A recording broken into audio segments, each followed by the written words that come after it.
It is interesting, the dynamic between the two. You know, the women are the workers and the men are the just sit there and look pretty.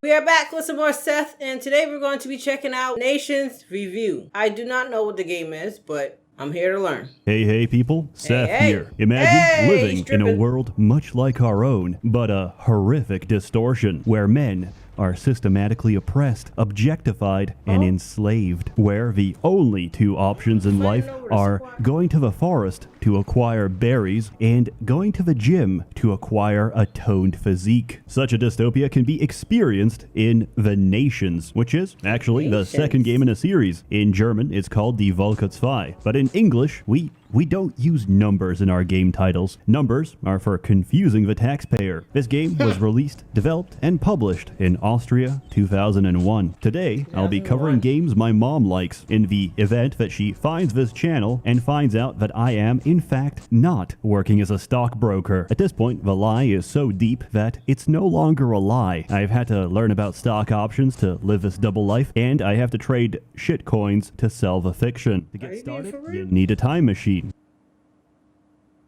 This game doesn't run on Windows 10, it's too old. So I had to take a laptop that's nearly 10 years old and run it from there. It might look scuffed, and that's because it is. To keep it working, I ripped out the thermal sensor, which means if I flip it over, I can reliably cook eggs on the surface. Upon launching the game, you'll notice they don't make menus like they used to. Just look at this shit. We've got head tracking, warm colors, hand-drawn art for every mission. The dude even smiles if you put your mouse over him, and he gets sad if you try to turn off the game. And guess what? If you leave the game unattended, it'll scare the shit out of you, because you'll hear buzzing from the other room and Mr. P. Pimon going apeshit on every fly that crosses the screen. There's even a scorecard to check bug fatalities against the number of... Oh, that's pretty cool. To start playing, you need to pick a campaign. There's two for each race, one for the original and one for the gold edition of the game. Now, let's talk about race. There's three of them: the Pimons, the Sajikis, and the Amazons. Amazons are humans, but instead, we live in a matriarchy. Only girls can own property, and men are nothing but slabs of meat to satisfy the female gaze. Wow, that's interesting. Lazy alcoholics whose only desires are to eat, drink, and avoid responsibility. To them, the prospect of an honest day's work is just as horrific as sobriety. He's having a and break. You would understand too when you see a Pimon female. Horrendous at the front,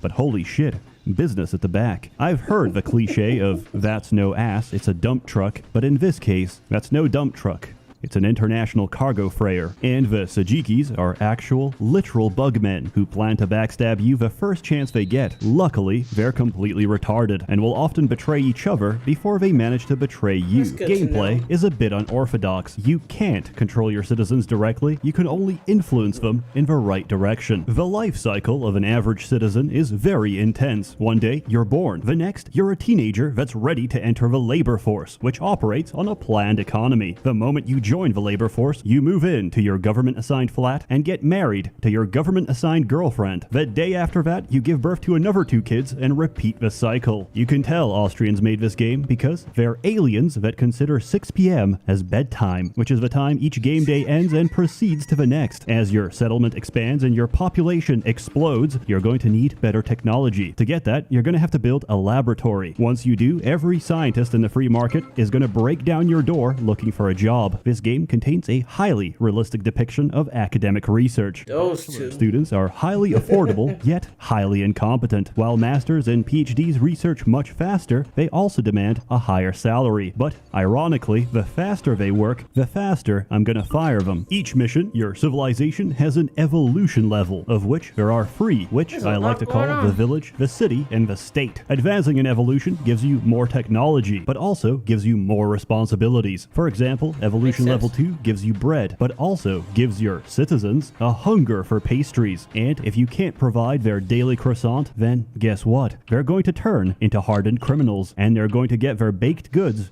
one way or another. They also develop a need for God, or rather, God develops a need for them. Because after evolving, if you don't send a daily prayer, God is going to send you a bubonic plague. The highest evolution level comes with the highest demands. At this point, every family requires multiple luxury goods each day, or they have a mental breakdown. These are unique for each race, confirming the belief that the only people who consume energy drinks are teenagers and bugmen. The Tzeentach have a high demand for monster energy, which is, of course, made from snake poison. In contrast, the Pimons ferment mushrooms into alcohol, and the Amazons condense berries into pies. There's not that much more to it. You sit back, relax, and set the game speed to turbo. If I'm very honest, the campaigns aren't very difficult. That is, until you get to combat. Military work very similar to research, except this game borrows heavily from the Democratic Republic of Congo school of conflict. In other words, you don't have a standing army, as per se. Instead, you hire PMCs and mercenaries who will fight, die, and commit war crimes for a daily salary. And since they don't trust the stability of your printed, hyperinflated fiat currency, they only take payment in bars of solid gold.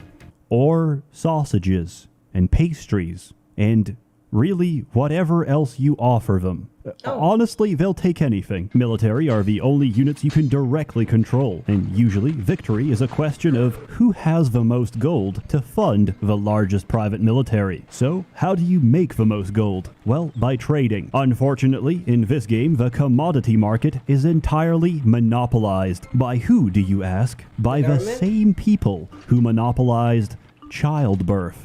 Storks. 24 I'm not even joking. This is the actual lore of the game. Also known as the Flying Merchants, they control the entirety of trade. So whether you sign a trade contract with another player or sign with a flying merchant directly, it doesn't really matter because you still depend on their aircraft for transport and they directly fix the prices. So you try to trade as much volume as you can for diminishing returns, get as much gold as you can, and then pray to God, and in return, he's going to double your gold. And then you're going to commit an atrocity. This game isn't that deep, but it's charming, and it's made with love. The music has some real banger tracks in there, the dialogue is hilarious, and the sprite work, oh god, it's gorgeous. As a kid, I never understood the appeal of just watching shit unfold, but now, I get it. I want to see, feel, and share in the struggles of each of my individual bugmen. From a little baby larva, to a teenager, to an unemployed crackhead because I forgot to send them to school. Because in this game, the state is directly responsible if you become a fisherman or you end up shooting meth into your arms. Because, as a good friend once told me, smoking meth is for the rich. We're not rich. We're middle class. I did hear a critique of this game, however, and I will address it. Here it goes. Population control. Or rather, the lack of it. You see, if you keep building, your population keeps expanding infinitely and yeah, see, you can have 24 children. You can no longer sustain yourself. But I found the answer to that. To understand it, you need to understand that every citizen has motivation, which is the sum of positive and negative events they've experienced that day. And to clarify, in Amazon society, that only applies to women. Men don't even have an emotion tracker. That's how secondary our role is in society. We only live, get ripped, and die. Wild animals don't even attack us because that requires us to have the capacity to feel upset about such an event. In fact, men only have two moods. One, pick berries, and two, look for wife. But I digress. If motivation drops too low, that citizen either becomes a criminal or leaves the city altogether. This is important because earlier I made a mistake.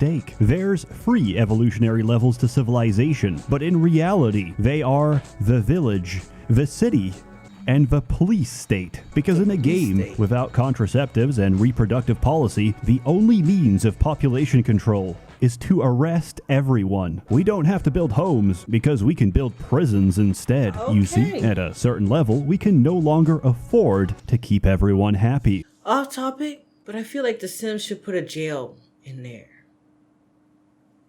I remember when, somebody used to actually break into your house in The Sims, and then there were police that actually came to your house and before they decided to get all fancy with the thing. But, that's neither here or there. This is not about The Sims. But every time I watch these type of games, it makes me think of the good times I had playing Sims. Then 4 came out, got excited by the look, and lost interest really quick. Misery is an essential component of stability, and those who refuse to leave gracefully will be re-educated by the state again and again and again until they finally break. Perhaps this little game from Austria accidentally communicated something that it never intended. That, for the cogs and gears of modern society to keep spinning, it becomes inevitable that the fate and destiny of many men and women inside the system is to be consumed by the system. Or maybe they just didn't really think about it. I hope you've enjoyed my TED Talk on why we should reinstate capital punishment. Next time, child labor. Is it really labor if we don't pay? I give this game a very good score. What is it? I don't know. I've blurred it out. Could be a symptom of early...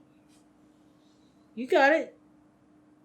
Oh, that's a word that I can't pronounce, so I don't got it. I don't know. I've blurred it out. Do I recommend it? Yes. Should you buy it? No. In summary, I hope one day we will reach universal suffrage. I like his honesty. Voices and opinions of men will be held equal to women. Until then, all we can do is spend our days driving around in John Deere tractors and bodybuild forever. As always, more content to come, so stay tuned. I know I've been slow, but it should get faster. A warm thanks to the many members of a Merchants Guild, generously funding and bankrolling these videos. This one, however, is free. Now, if you'll excuse me, I have a grill to get back to.